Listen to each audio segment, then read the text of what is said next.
about your group in taking out the Clippers that you want to obviously carry over going into this round with the Thunder, whether it be offensively, defensively, or from a mindset standpoint? What did you learn about this group? Yeah, this is a team. We're a group. We play together. A lot of the attention will be on Luka and Kai, but the role players believe they're a big part of this too. And so no one's going to panic if things don't go well for us. We'll figure it out. We'll talk about it. We watch it on film. But this group is tightly, a tight group that does a lot of things together on and off the floor. So that's what I've learned in this first series, is that there is no panic. There's a lot of calmness with this group, and everybody just goes out there and does their job. That doesn't mean that you're always going to win, but if you can put your best foot forward, that gives you a chance, and that's all we can ask for. Welcome to Inside the Mavs, presented by Aura. My name is Kevin Gray, Mavericks Pre and Post Game host on the Dallas Mavericks Radio Network. Appreciate you joining me here for the latest episode of Inside the Mavs. If you're watching this on my YouTube channel at Kevin Gray Sports, make sure you like and comment on the video. And if you're listening to the podcast, give it a 5-star rating and write a review for it while you're there. You can find it on Apple Podcasts, Spotify, iHeartRadio, wherever you get your podcast for free for Inside the Mavs. And you can follow me on Twitter at Kevin Gray Sports. Got to get you ready for the Mavericks taking on the number 1 seed in the West in the Oklahoma City Thunder, with the Western Conference Semifinals beginning for the Mavericks and the Thunder on Tuesday night at 8:30 in Oklahoma City. I'll have your pregame show on the Dallas Mavericks Radio Network beginning at 8 o'clock. And for a Mavericks team that's in the West semis for the second time in the last 3 seasons, this is a team looking to get back to the Western Conference Finals, where they were just a couple of years ago when they took on the Golden State Warriors. The Dallas Mavericks, of course, dispatching of the Los Angeles Clippers in 6 games by handling their business at home in Game 6 to move on and finally take out their nemesis in Los Angeles. But now what awaits them is arguably one of the best teams in the NBA outside of the Boston Celtics. The Oklahoma City Thunder are one of the most complete teams in the NBA. We'll go through a number of things to give you an idea of just how terrific this young, talented Oklahoma City Thunder team really is, and some of the numbers that back up what Shai Gilgeous-Alexander, Chet Holmgren, and others have been able to do for this Thunder team. But for the Mavericks, and you heard Jason Kidd talk about it at the outset of our episode today, what they've learned about themselves so far in this postseason is that they are a team that will not panic when things might go wrong. You've seen throughout the course of the Clippers series where the Mavericks found themselves down, especially by 31 points, where they were able to make that comeback in Game 4, ultimately get themselves a lead, but weren't able to finish it off. But the confidence that they gained, that they were able to utilize going to LA for Game 5 and clobbering the Clippers by 30, and then coming back home and then setting the tone to be able to handle their business in Game 6 at the American Airlines Center. This team takes its cues from its head coach. We've heard reporting on Sunday from Mark Stein of Substack, of course, long time covering the NBA and the Dallas Mavericks specifically, that Jason Kidd expects to receive a contract extension during this point after the end of the season. And for a lot of folks, he has earned that. For some folks, maybe not necessarily. But either way, Jason Kidd doesn't necessarily care what you think, as he told us on Sunday. But at the same time, his team definitely cares about what he thinks. And the message that he continues to put forward has allowed this team to play with poise, confidence, and a demeanor that doesn't allow them to get too high or too low. And they've been successful. We know that the Mavericks during the regular season were the best clutch team in the NBA with 23 wins in the clutch, and you're not good in that area unless you understand how to play with poise, execute down the stretch when the moment calls for it, and then be able to understand the message coming from your head coach, which at times I and others, of course, have questioned when it comes to the Dallas Mavericks and Jason Kidd. But right now, none of that matters.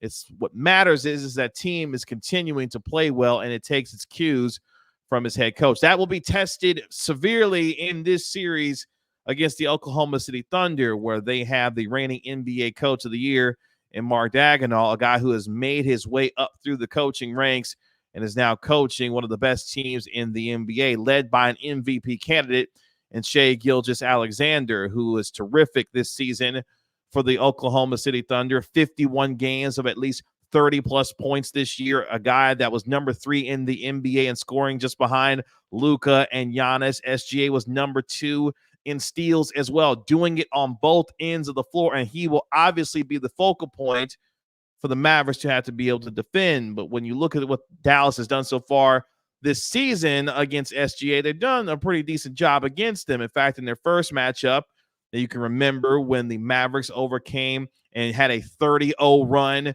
against the Thunder, but eventually fell at the AAC 126-120 back in early December. They held Shai Gilgeous-Alexander to 17 points. They were able to do a pretty good job on him. Jalen Williams had 23. That's a guy that will be an X factor in this series for the Thunder, which we'll get into also during our episode today. But when you look at the season series itself, yes, the Oklahoma City Thunder were able to win the series 3-1. You throw out the final game of the series between the Mavericks and the Thunder during the regular season because it was a 135-86 beatdown where the Mavericks didn't play anyone of significance as the Thunder were going for the number 1 seed, which they were able to achieve. There were 2 games, though. We mentioned the one at the beginning of the year where the Thunder, I should say earlier on in the season, back in early December, where the Thunder got that 126-120 win, where the Mavericks had that 30-0 run but came up short. But then the 2 games in the middle were very interesting, and I'll tell you why on the other side of the break. But before we get there, let's hear from today's sponsor of our video and our podcast, and let's hear from Aura. Today's video is brought to you by Aura. Do a Google search on your name and email address to see how much information comes up about you. I was devastated by the amount of information that I could be seeing searching my name and profile, and I knew then I needed to be protected for not just myself, but also for my family. Data brokers sell your information to scammers, spammers, and anyone else who may want to target you. Your full name, email, home address, health records, your relatives, it's all out there. That's why I've been using Aura, the sponsor of today's video. Aura shows me which data brokers are selling my information and automatically submits opt-out requests for me. Cleaning up my information not only helps reduce the amount of spam I get, but it protects me from hackers who could use this information to help them access my social media accounts, bank accounts, and other sensitive information. Aura also does so much more to protect me and my family from online threats that I can't see. It's really easy to set up, so I don't have to download several different apps to get things like antivirus, VPN, password management, parental controls, identity theft insurance, and more. I get everything at one affordable price. You may already have one of these tools already, but not having Aura is like locking the front door and leaving the back door wide open. Aura is always on, doing the hard work to protect me and my family so I can focus on other tasks with peace of mind. I value my privacy and I value yours. You can go to aura.com/Kevin Gray to start your 2-week free trial. Please see the link in the description. Back here on Inside the Mavs, thank you so much for hanging out with us to that quick break, and thank you to today's sponsor of our video and our podcast, in Aura. We were detailing how the season series had went between the Dallas Mavericks and the Oklahoma City Thunder. Of course, the Mavericks, as the 5th seed, will be taking on the number 1 seed OKC Thunder, with that series beginning on Tuesday night in the Western Conference Semifinals with Game 1, detailing how the season series went. The 2 games that you think about most in particular for these 2 teams, let's start with the one on February the 10th, where, of course, the Mavericks saw the debuts of P.J. Washington and Daniel Gafford. No Derek Lively in that game as he was out due to injury. But when you look at what the Mavericks did, they won that game at the American Airlines Center 146-111, a 35-point beatdown that saw P.J. Washington come off the bench, who was a plus 24 in 24 minutes of play with 14 points. Daniel Gafford also coming off the bench in that particular game. He had 19 points and 9 rebounds and had in 17 minutes with 7 of 11. It was a plus 9. Even Tim Hardaway Jr. was a plus 28 in that game, which is interesting because Hardaway is now back for the Dallas Mavericks after missing the entire first-round series against the Los Angeles Clippers with his ankle sprain. We saw him on Sunday get back to practice as he will be, it looks like, available for this series against the Thunder. We know that OKC is a little bit smaller in terms of their team makeup and size. So you could see, and as Jason Kidd talked with us on Sunday as well, You could see Tim Hardaway Jr. in this series. Now, how you may feel about that, I'm not sure, but we know what he can do when he's on, which is knock down a bunch of three-point shots, which you may need in this series against the Thunder. But more importantly, you look at what Kyrie Irving and Luka Dončić did that day. They combined for 57 points, going a combined 20 of 33 from the field, and they were able to really steady and pace the Mavericks on the offensive side. Maxi Kleber that day as well was a plus 26 and had 12 points. He will be missed sorely. Of course, we heard the reports and know that Maxi Kleber will be out for the entire series against the Thunder due to his sprained AC joint in his shoulder. He'll be reevaluated in 3 weeks, according to the team.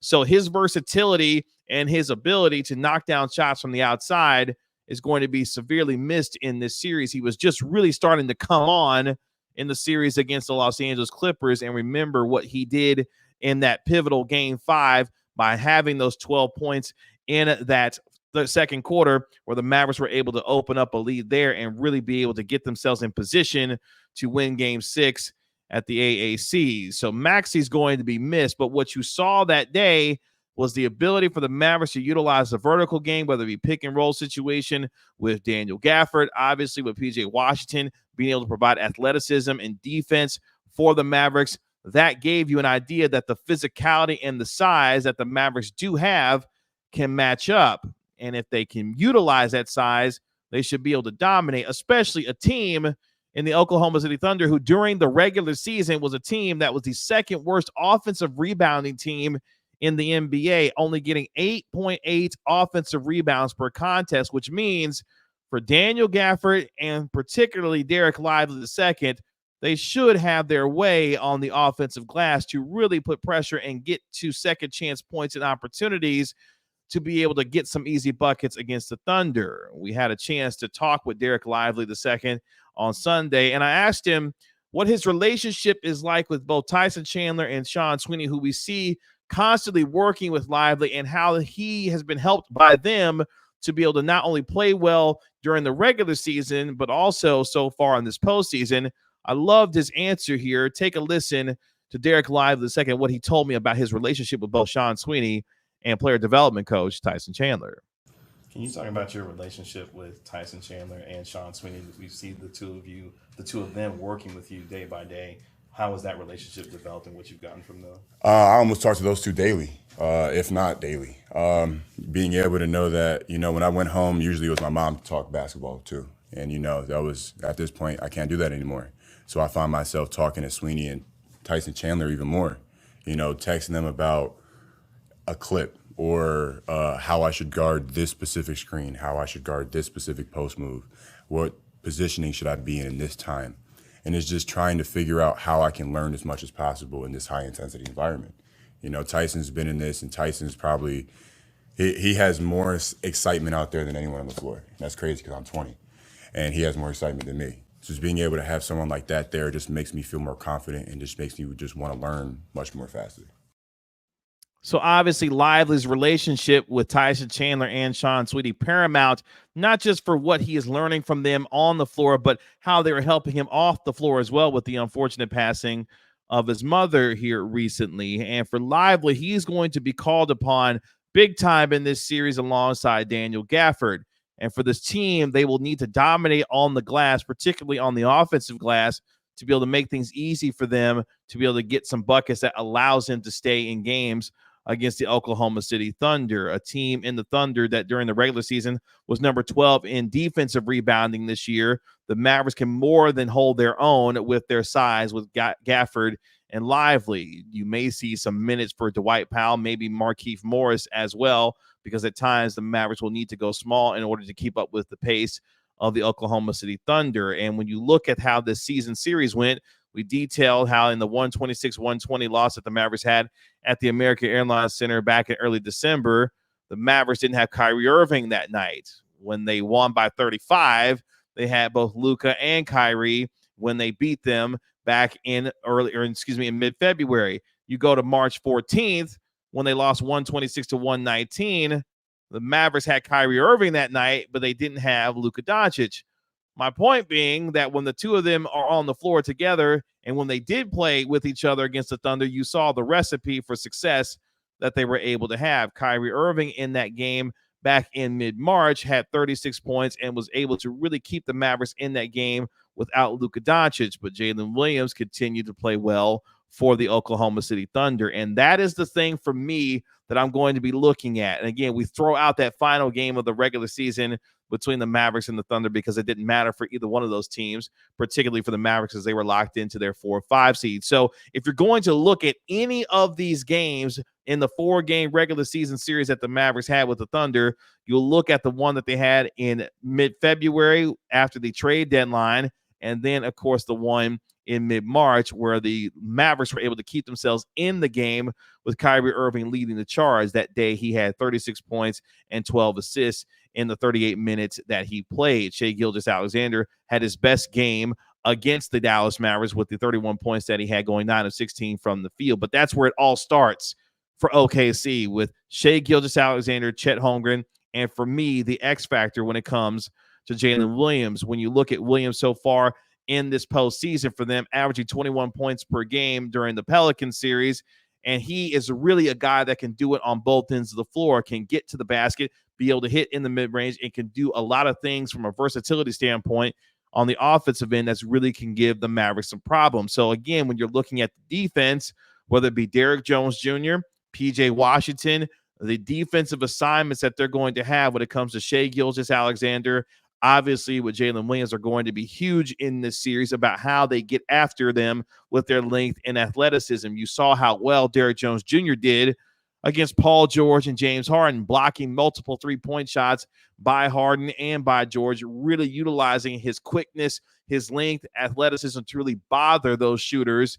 when it came to the Clippers. The Clippers were 6th in the NBA in terms of three-point field goal percentage, and they were terrible through most of the series against the Dallas Mavericks. That will need to be more of the same because the Thunder were the number 1 team in the NBA this season in terms of three-point field goal percentage, where they shot it at 38.9%. So if you thought guarding the three-point line was paramount in the Clippers series, it is that much more of importance against a team in the Thunder that can really shoot the lights out from the three-point line. In fact, the Thunder were not only number 1 in terms of three-point field goal percentage at 38.9%, they were number 3 in the NBA overall in terms of overall field goal percentage at 49.9%, basically shooting 50% for the season. And if you foul them, they'll punish you at the free throw line, as they shot free throws at 82.5% this season, which was number 4 in the NBA. Offensively, they could put you in a bind. Obviously, with SGA as the orchestrator of this offense, his ability to get downhill,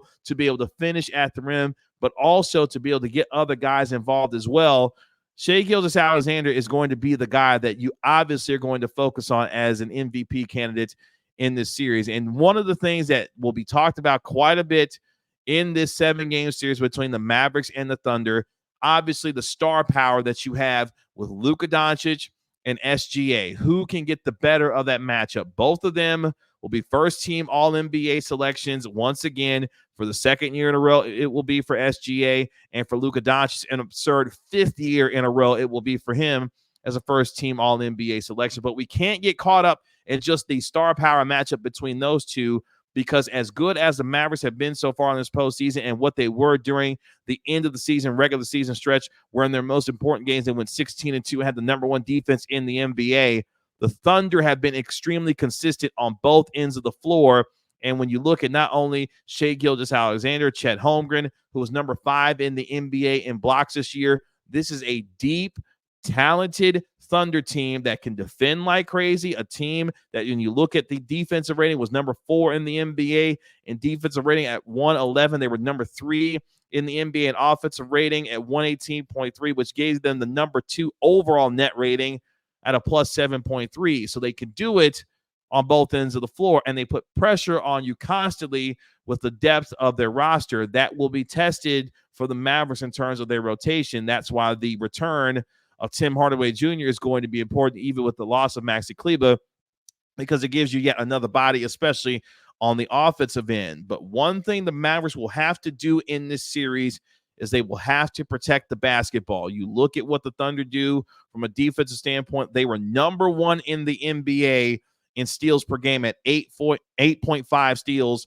per game this year, and they were number 1 in the NBA in block shots at 6.6 blocks per game. So again, the length and athleticism, whether it comes from Chet Holmgren, whether it comes from Jalen Williams, Lou Dort is a terrific defender as well. This is a team that likes to get into passing lanes, cause disruption and havoc, and get out into the fast break and to really finish in the open court in transition. A team that also shares the basketball well, as they were number 11 in the NBA this season, with 27.1 assists per game. So this is a team that can do a lot of different things in a lot of different ways and put pressure on you in a varied amount of ways with their scoring, with their ability to defend, but also be able to play different styles to be able to adapt themselves to their opponent. And when you look at how they were able to play throughout the course of the year, they were really able to get after teams in a number of different aspects of what they like to do. And the coaching matchup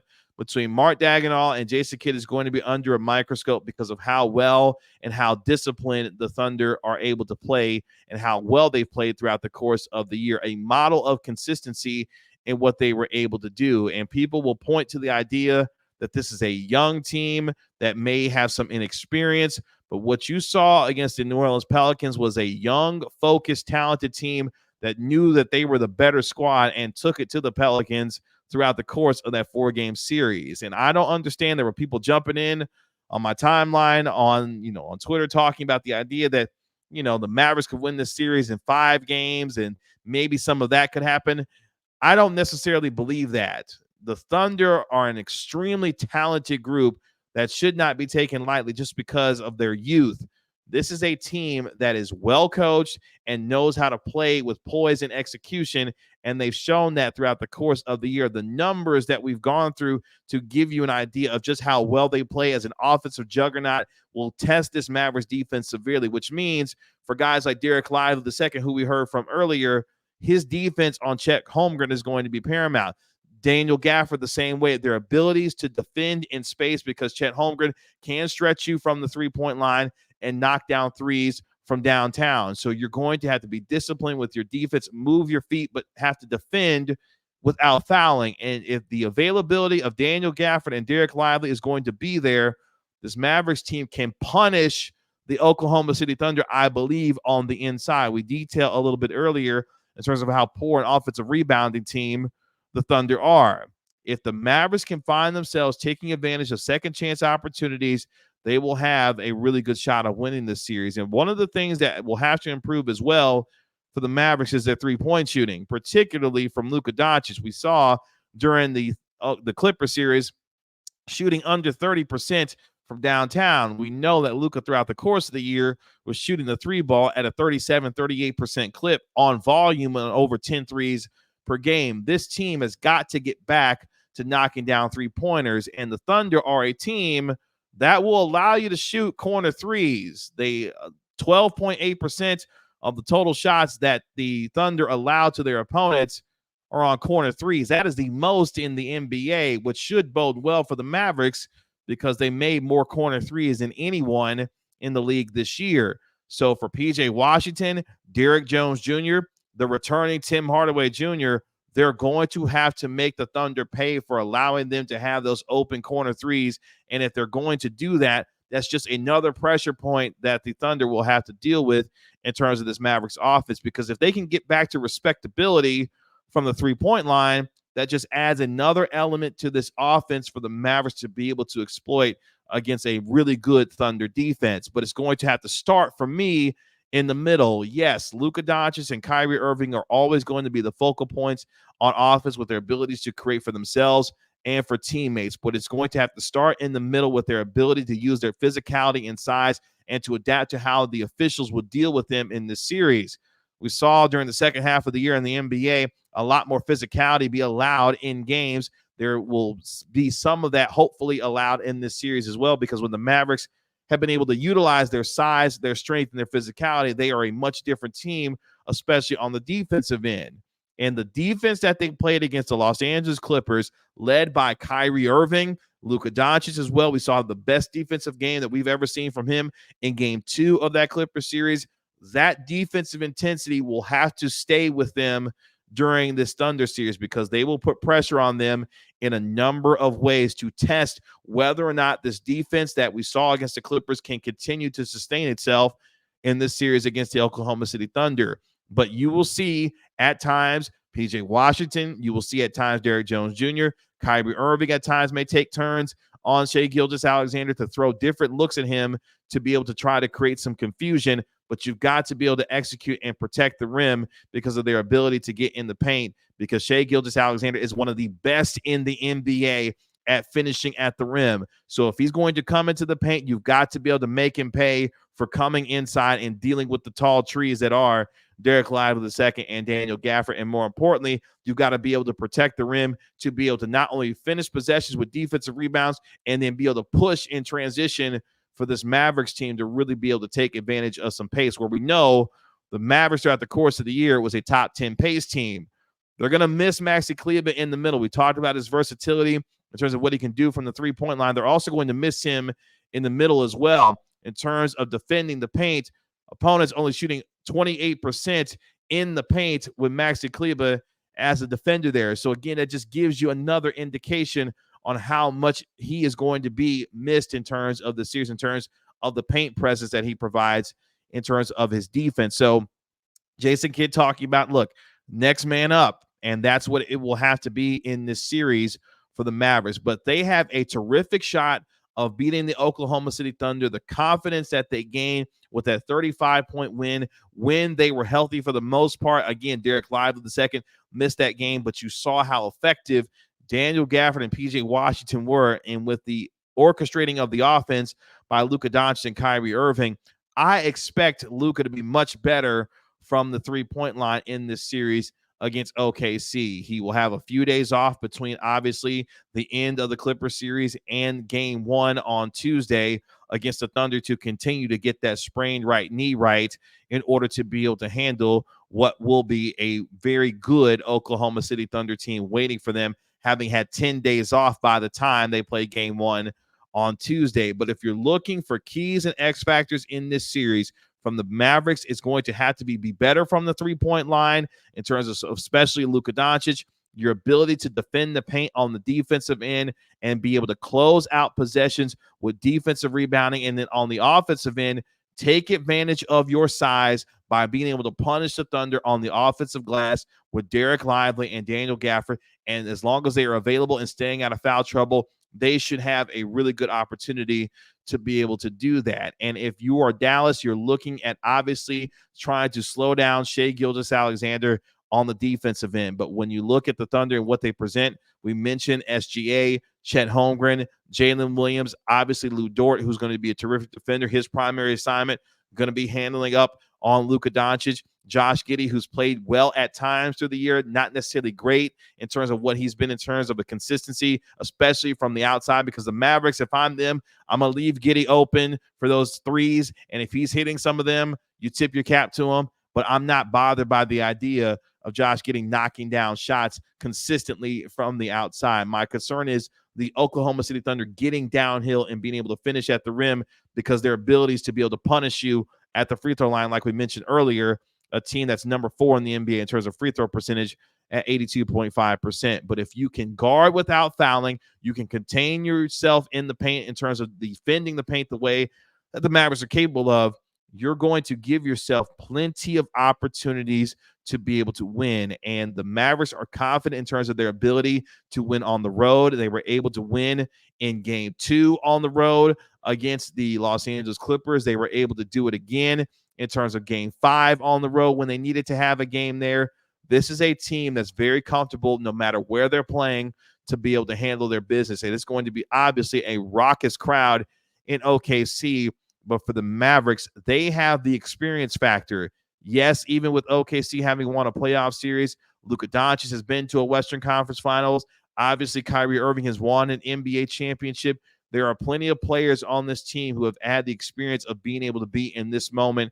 And for a lot of these guys, the confidence that they got playing against the Clippers, whether it be a Derrick Jones Jr., who is going to be yet a X factor once again with his defense and his ability to knock down shots from the outside.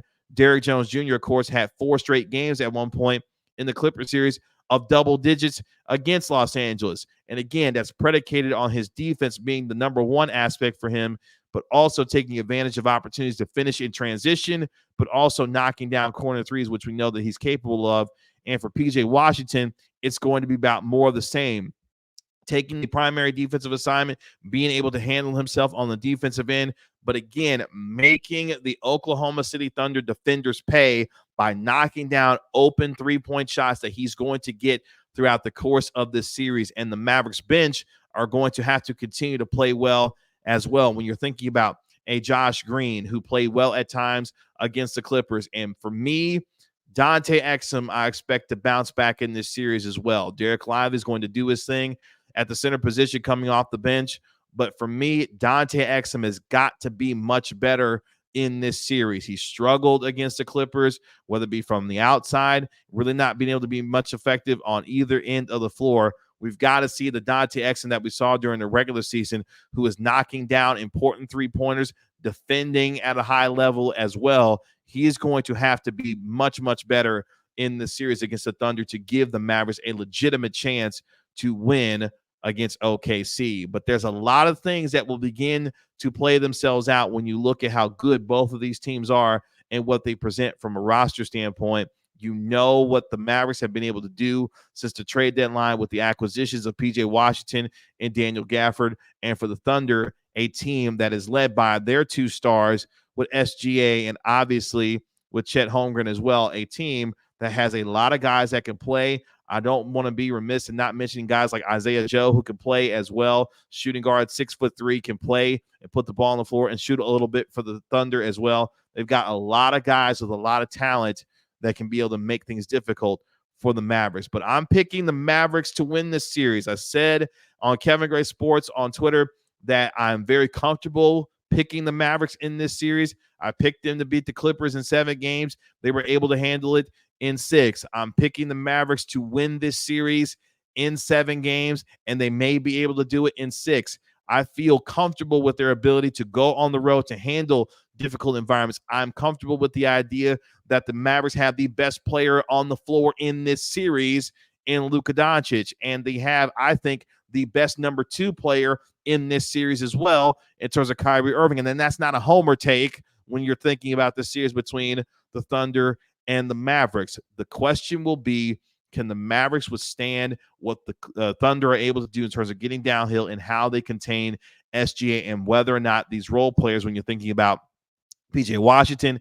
Derrick Jones Jr., Dante Exum coming off the bench, and others, can handle themselves against this team. And if they can, the Mavericks are in a really good position here going into this series against the Thunder. It should be one hell of a series given all the talent that's on the floor and what this team in terms of the Thunder were able to accomplish during the regular season. One of the best teams in the NBA. I had said before the season started, the team that I'm looking most forward to watching, obviously outside of the Mavericks, is the Oklahoma City Thunder because of how good and how talented they are, led by SGA and what Chet Holmgren could potentially provide for them on both offense and defense. And they have lived up to the billing this year, and they are a terrifically coached team by Mark Daigneault. That is going to be a huge thing to watch, is the in-game adjustments that the teams that will be led by in terms of Mark Daigneault and obviously for Jason Kidd, and how they get after each other in terms of this chess match. But the 2 billing stars at the top,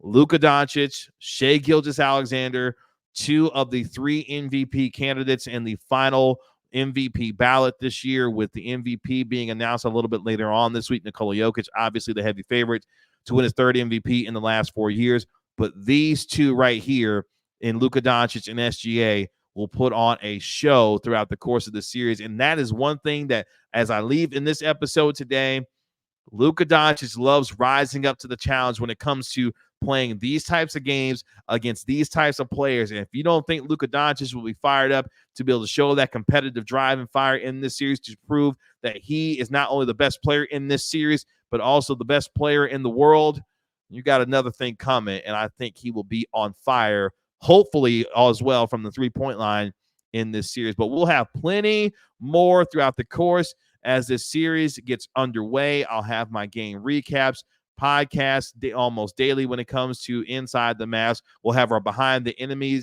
lines episode, coming up this week, as well as we get ready for the Mavericks taking on the Thunder on Tuesday evening. Should be a fantastic series as the Dallas Mavericks are looking to get back to the Western Conference Finals for the second time in the last 3 years. They've got a tough task ahead of them when they take on the Oklahoma City Thunder beginning on Tuesday night. That'll do it for this episode of Inside the Mavs. Again, thank you so much for joining me here on Inside the Mavs, whether you're listening to the podcast, you can download and subscribe to on iHeartRadio, Apple Podcasts, or Spotify, wherever you get your podcasts for free. You can also like and comment on this video as well. Subscribe to Kevin Gray Sports here on YouTube. Let me know your thoughts on how you're feeling about Luka Dončić, Shai Gilgeous-Alexander, Kyrie Irving, and everyone else in this series. Let me know how you're feeling going against the Oklahoma City Thunder, and drop those comments in there, and we'll detail them in our next episode as well. That'll do it again for Inside the Mavs. My name is Kevin Gray, Mavericks pre- and post-game host on the Dallas Mavericks Radio Network for Inside the Mavs, presented by Aura. We'll talk to you later. Peace.